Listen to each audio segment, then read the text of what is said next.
A black Pontiac Trans Am with a sweeping red scanner bar and a voice that talks back. KITT became the biggest star on Knight Rider, more famous than David Hasselhoff himself. But Pontiac originally rejected the show. The first cars were taken from a factory lot without paperwork. The iconic design started as a napkin sketch. A train wreck saved production. Most cars were destroyed with wrecking balls, and only 5 survived. This is 20 weird facts about the most legendary TV car ever built. Number 20. Pontiac initially rejected the entire Knight Rider deal.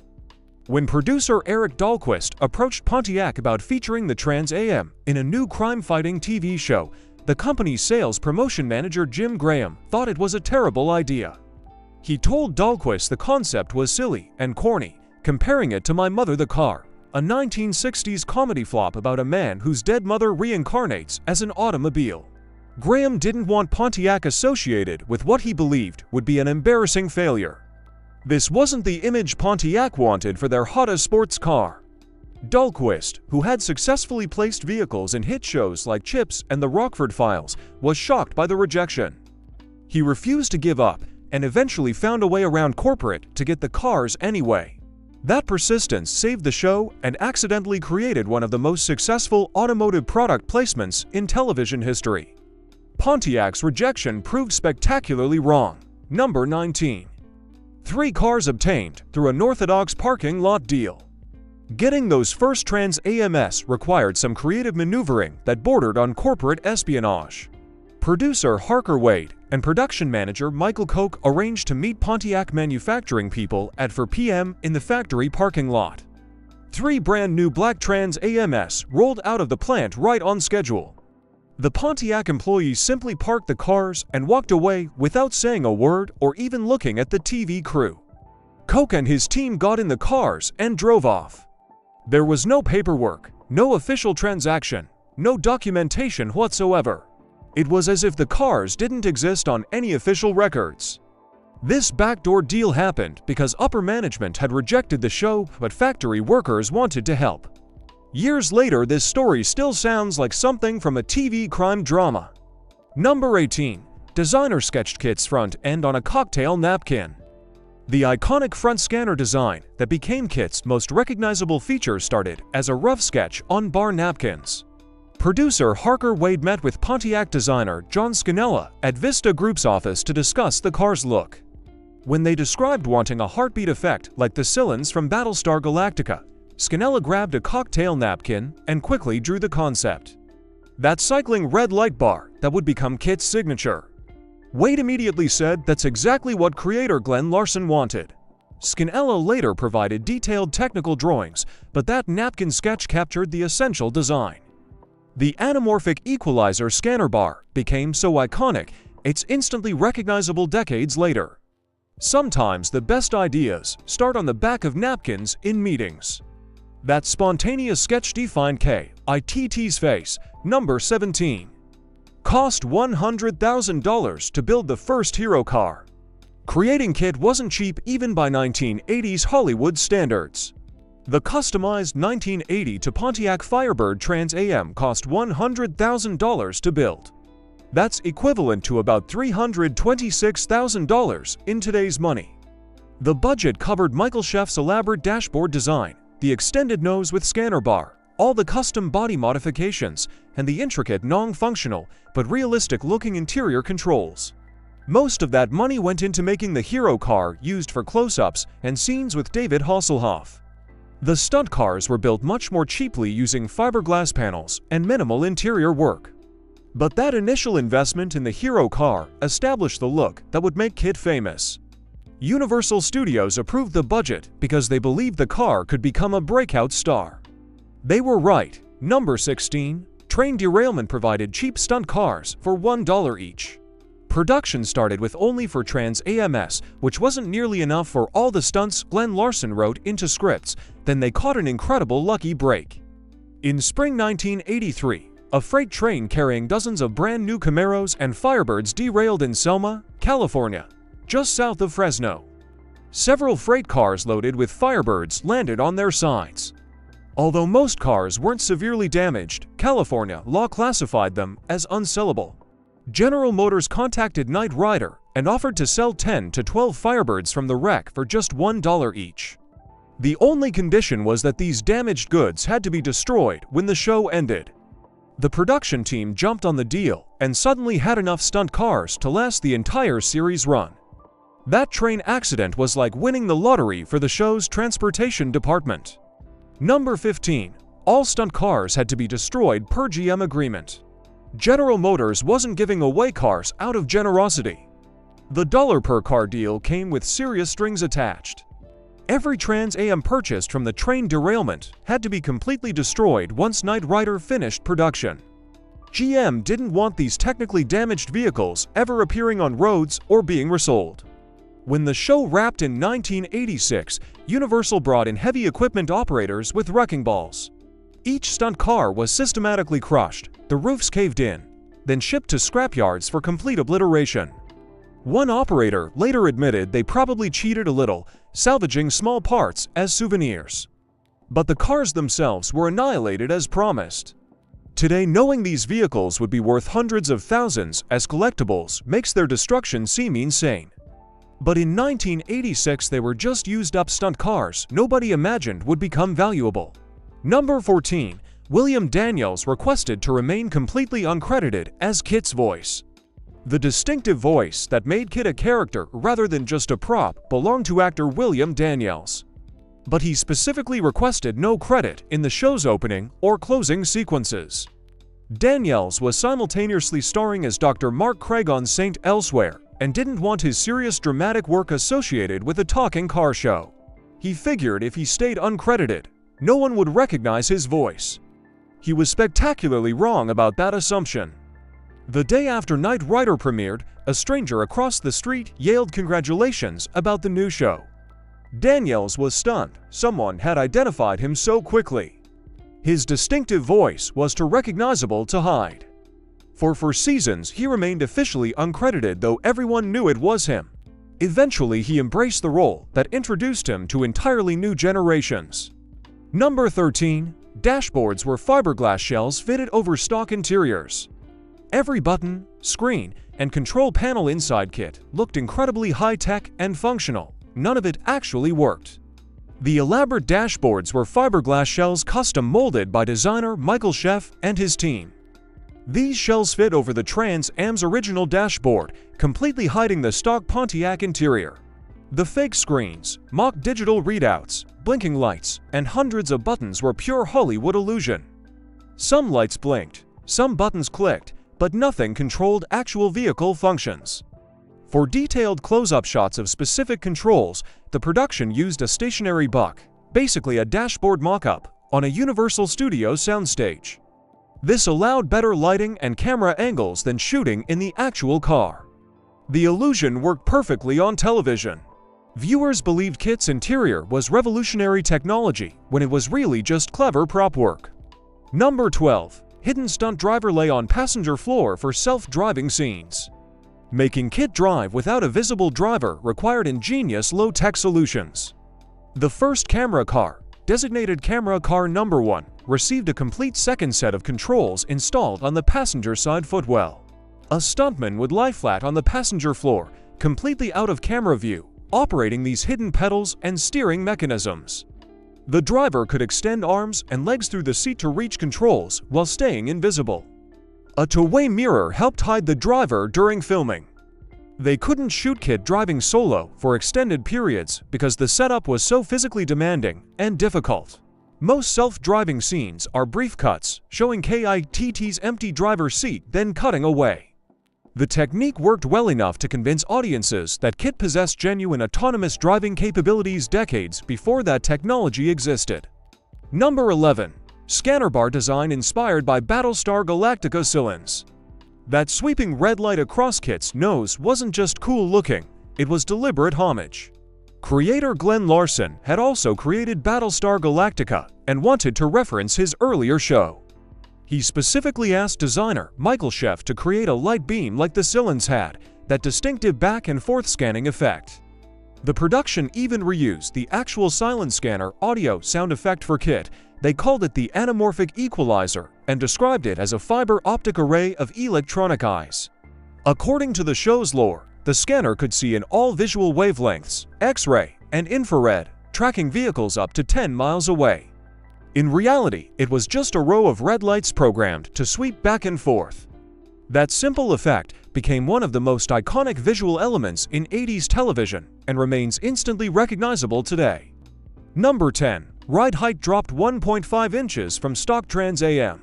KITT looked meaner and more aggressive than a standard Trans Am, partly because of suspension modifications. Stuntman Jack Gill confirmed the ride height was lowered exactly 1.5 inches, about 4 centimeters, from factory specifications. This drop gave KITT a more planted, aggressive stance that photographed better on camera. The lower profile made the car look faster even when sitting still. However, lowering the suspension created practical problems during stunts. The reduced ground clearance meant the car was more likely to scrape and bottom out during jumps and rough landings. The stunt team had to carefully calculate every jump to avoid destroying the undercarriage. But for hero car close-ups and cruising shots, that lowered stance was perfect. The modification became so associated with KITT that replica builders obsess over getting the exact ride height correct. Number 9. Production used for different types of cars for filming. Knight Rider's transportation department operated a sophisticated system using 4 categories of vehicles. Hero cars contained the elaborate dashboards and were used for any scene with actors or close-up shots. Stunt cars had reinforced frames and suspensions for high-speed chases and hard driving, but simpler interiors. Jump cars were lightweight with mostly fiberglass body panels and sometimes removed engines, designed specifically to be launched off ramps. Finally, shells were basically hollow Trans Am bodies, often just purchased from local dealerships, with panels modified and engines removed to make them light enough to fire from air rams. This 4-tier system let the production do incredible stunts while preserving the expensive hero cars. Each category served a specific purpose and kept costs manageable. Most viewers never realized they were watching for completely different types of cars edited together seamlessly. Number 8. Show destroyed one real car every 2 to 3 episodes on average. The punishment KITT endured on screen took a serious toll on actual vehicles. According to the book Knight Rider Legacy, production went through just under 1 complete real car every 2 to 3 episodes. The stunt work was brutally hard on vehicles, especially the high-speed cornering, acceleration runs, and handbrake turns. Each season typically ruined 4 to 9 complete cars that had to be scrapped. This doesn't count the shells fired from air cannons, which were destroyed at even higher rates. The Trans AMs were tough, but not indestructible despite what the show portrayed.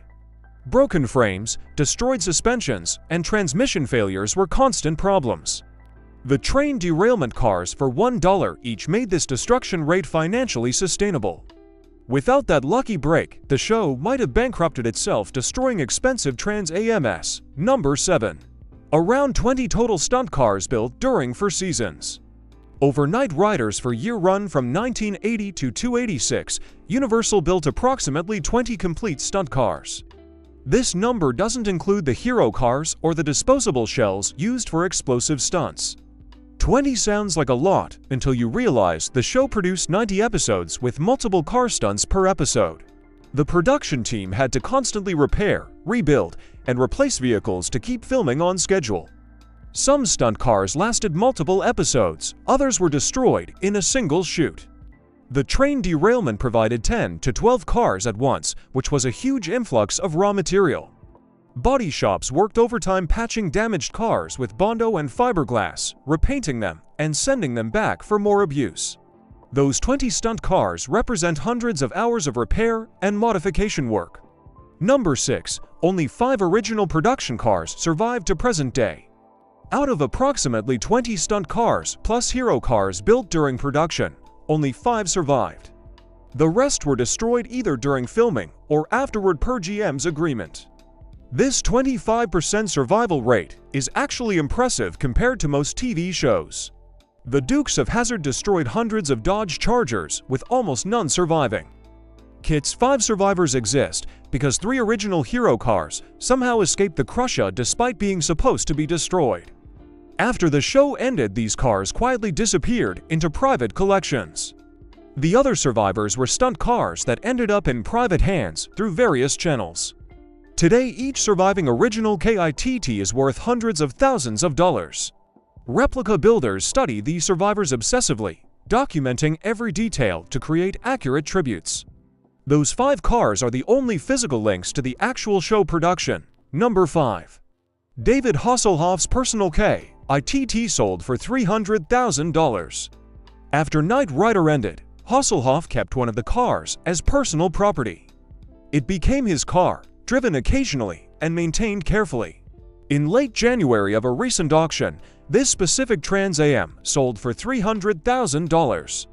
The beer paid that premium specifically because of Hasselhoff's ownership history and personal connection to the vehicle. Interestingly, this car never actually appeared on screen during the show's original run. It was built later using original Universal parts and specifications. The auction house initially expected higher bids, but investigations invalidated several offers. Still, $300,000 for a replica with celebrity provenance shows KITT's enduring value. Original screen-used hero cars would command even higher prices if they ever came to market. Hasselhoff's car proved nostalgia, and celebrity connections create serious collector value. Number 4. Super Pursuit mode added in Season 4 for speed boost. By the 4th and final season, producers felt KITT needed fresh capabilities to maintain viewer interest. They introduced Super Pursuit mode, a transformation that added retractable spoilers, movable air intakes, and improved rocket boosters for aerodynamic stability and cooling. The modification supposedly increased KITT's speed by 40% beyond his original 300 mph top speed. In Super Pursuit mode, KITT could reach 420 mph. The feature first appeared in Episode 70, Night of the Juggernaut. George Barris gets credit for designing and building the Super Pursuit mode bodywork, and convertible top also added in Season 4. The additions gave KITT a more aggressive appearance and provided new visual excitement for the aging show. In practice, Super Pursuit mode appeared in relatively few episodes because the modifications were expensive and time-consuming. Number 3. George Barris did not design or create original KITT. For decades, rumors claimed legendary customizer George Barris designed KITT. This is completely false. Barris had nothing to do with the original design or creation of KITT, despite his name being attached to the car in many articles and references. The original design came from Pontiac designer John Scannella and independent designer Michael Sheff. Sheff built the elaborate dashboard and interior, while Scannella sketched the front and modifications. Barris only became involved in the 4th and final season when he helped with a slight refresh of the cars.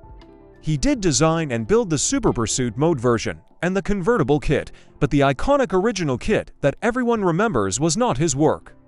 This misconception probably stems from Barris's fame for creating other legendary TV cars like the Batmobile. His actual limited involvement in Season 4 gets exaggerated into creating the entire vehicle. Number 2. KITT's in-universe cost estimated at $11.4 million. Within the show's fictional world, building KITT wasn't just expensive, it was astronomical. Episode 5, titled Just My Bill, established that KITT's initial production cost was $11.4 million. That figure covered the advanced artificial intelligence system, the molecular bonded shell that made the car nearly indestructible, all the sensors and scanning equipment, the turbo boost system, and every other high-tech feature. The episode didn't factor in costs of subsequent upgrades and improvements added throughout the series. In real-world terms, $11.4 million in early 1980s dollars would be worth over $30 million today. The show used this huge price tag to emphasize KITT wasn't just a car, but rather a cutting-edge technology platform. That cost justified why only one KITT existed and why the foundation for law and government protected him so carefully. Number 1. Knight Rider ran 90 episodes over 4 seasons on NBC. The show that made KITT a cultural icon premiered on September 26, 1982 and aired its final episode April 4, 1986. 90 episodes across 4 seasons, all centered around the adventures of Michael Knight and his artificially intelligent partner. Creator Glenn Larson's concept of a modern Lone Ranger with a talking car instead of a horse became one of the defining shows of 80s television. While critics were harsh, calling it silly and tiresome, audiences loved it. The show generated massive merchandising revenue from toys to lunchboxes. It made David Hasselhoff an international superstar. Most importantly, it created one of the most beloved and recognized vehicles in entertainment history. 50 years later, KITT remains instantly recognizable. The show has been off the air for decades, but its cultural impact endures. That talking Trans Am changed television and automotive pop culture forever. Which fact surprised you most? Subscribe for more legendary TV car deep dives.